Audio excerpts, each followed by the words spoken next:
Bon Robert, il y a des gens dans la paroi là? Il y en a deux. Il y en a deux, mais qui sont du surplomb, mais ça avance pas. Même si les souvenirs s'estompent, il y a encore des moments présents dans ma tête. Maurice, c'est pareil.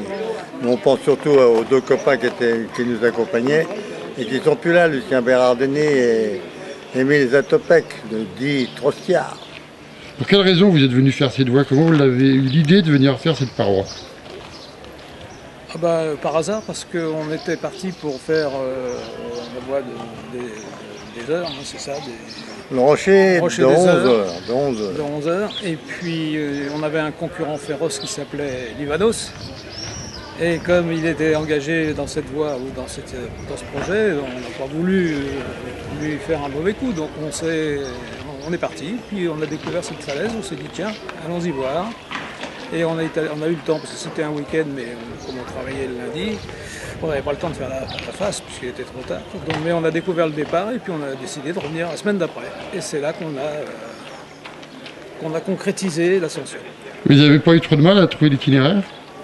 Non, non, à l'époque, on ne posait pas de questions.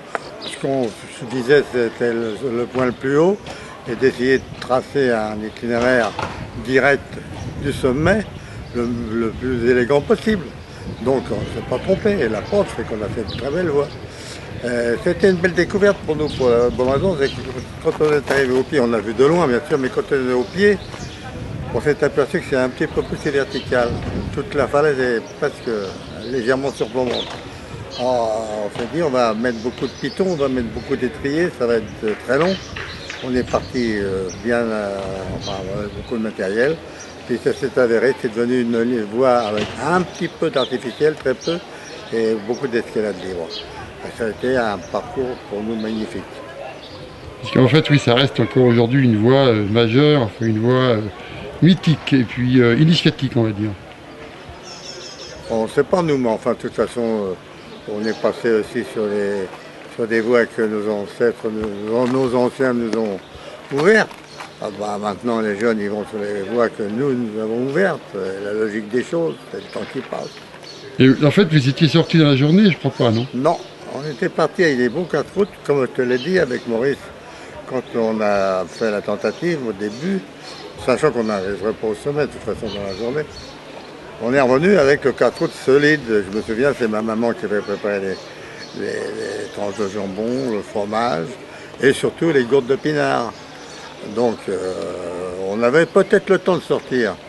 Mais on n'allait pas gâcher cette marchandise. Alors on a bivouaqué un petit peu sous le sommet et on a passé une nuit potable, il faisait très beau temps. Et puis le lendemain, on est sorti et au sommet, on a eu la surprise de voir quelques jeunes gens de la région qui sont venus nous accueillir avec une bouteille de clairette. Alors moi je l'ai fait très jeune, ouais, j'avais 13 ans. Ouais, c'était encore à l'époque la grande aventure. Je dis encore parce que c'était faisait un moment que c'était ouvert, mais donc moi je l'ai fait en 73 pour la première fois. Et j'en ai un souvenir ému parce que à un moment donné, à l'époque j'étais très fougueuse et j'avais envie de grimper vite, etc. J'avais pas envie de faire de relais, je voulais grimper comme ça, d'un seul trait. Et en fait, à un moment donné, j'ai fait un relais bidon, enfin pas très bien, sur un seul clou.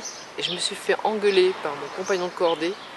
Et j'ai appris à faire des relais ce jour-là. Il faut mettre 2 points et pas 1 point. Et je me souviens de cette engueulade comme si c'était hier. Voilà. L'appel, déjà ça a été moi j'ai fait la première solitaire et c'est une voie très raide qui vraiment m'a donné l'élan pour me lancer dans d'autres solitaires dans le Vercors plus difficiles. Ça a été un cap que j'ai passé pour les voies en solo dans les Préalpes. Et en plus c'était une voie de telle qualité spectaculaire que j'ai aimé la faire, je l'ai répété de nombreuses fois. Avec des amis, avec des partenaires pour les préparer à des ascensions dans les Dolomites parce qu'on avait la raideur et le côté austère de la paroi sur une paroi du Vercors. C'est quoi l'état d'équipement de la pelle aujourd'hui? Alors l'état d'équipement de la pelle, je peux t'en parler précisément. Je l'ai fait encore je l'ai fait plus de 40 fois cette voie. Et la dernière fois, je l'ai fait il y a une semaine, je crois, 10 jours. Et donc, en fait, elle est équipée entièrement sur Python. Il y a certains relais où il y a un goujon de 10. Et de toute façon, on fera la police pour pas qu'il y en ait plus que ça. Ça dépassera pas ça. Il n'y a pas un goujon sur tous les relais. Mais les relais qui sont les plus douteux, il y a un goujon de 10. Et après, tout dépend de ton niveau. Moi, quasiment, je rajoute pas de points dans les longueurs parce qu'il est vrai que je connais quasiment les prises par cœur. Mais suivant ton niveau, dans les longueurs faciles, tu peux être amené à rajouter des points. Dans les longueurs difficiles, qui sont en fait équipées pour passer en artif, tu n'as pas de quoi rajouter de points, tu n'as pas de nécessité de rajouter de points. Voilà. Donc un grimpeur qui a du mal à grimper dans le 5 sup, un peu délicat avec les pieds 7 mètres au-dessus d'un point, il faut mieux qu'il prenne quelques friends, quelques coinceurs. Voilà. Un grimpeur qui est capable de grimper et de gérer ça sans problème, voilà, c'est que du 5, c'est pas plus que du 5. Tu peux passer sans rajouter de points. Ça veut dire que les longueurs qui étaient donc artificielles il y a 50 ans le sont restées? Ça veut dire que globalement, la plupart des longueurs artificielles sont restées avec un équipement d'escalade artificielle où il y a une longueur, il y a un coin de bois par exemple encore, ou des pitons un peu douteux tous les 50-70 cm, mais il y a des passages comme ça, il y en a 3 sur la voie en fait, 3 passages comme ça sur toute la voie, où tu peux soit jaunir, ça gêne pas l'escalade libre, c'est que 6 AB, hein, c'est 6B max, et soit tu peux passer en tire-clou, c'est au choix. Voilà.